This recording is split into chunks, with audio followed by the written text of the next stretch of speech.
Hello everyone, today we will be talking about anatomy.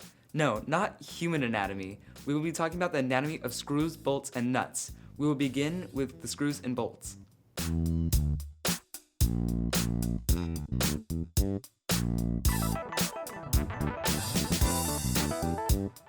First, we will look at the top of the screw, also known as the head. This is where a little carved out area known as the drive is located, where a tool can be used to turn the screw. Just below the head is the smooth part called the shank. The rest of the screw or bolt is called the threads, which are used to really drive the material into the screw. Just a sub note, the pitch means the distance between each individual thread. Now that you know the anatomy of a screw, let's talk about how to tell one screw from another. Each screw is designated by a number from 000 to 12. The smaller the number, the smaller the diameter of the screw.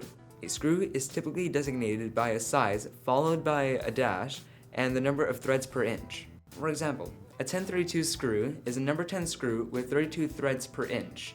The 10 represents the diameter of a screw, which is about 3/16 of an inch.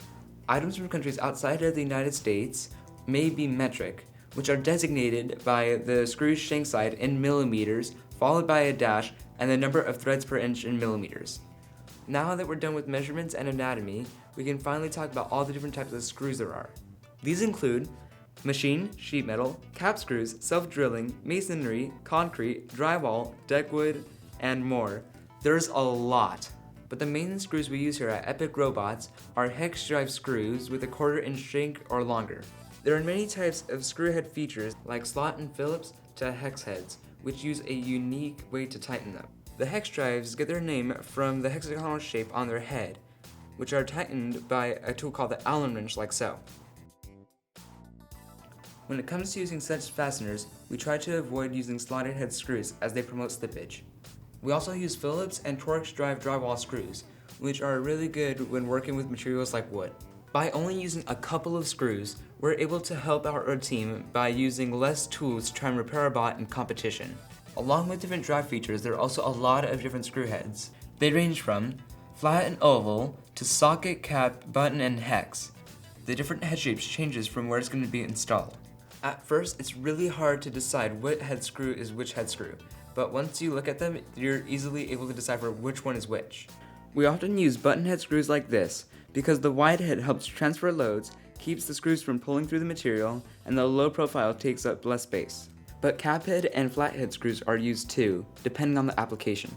We can identify bolts by the diameter of its shank. If the shank is 1/4 of an inch, it is considered a bolt. Bolts are used for large machinery and for field element construction, and are rarely used on our robots. Bolts can be used to carry heavy objects, whereas screws would snap or pull out. Bolts often have a hex-shaped head, which often require the use of an open-end wrench, a box-end wrench, or a socket-ratchet combination.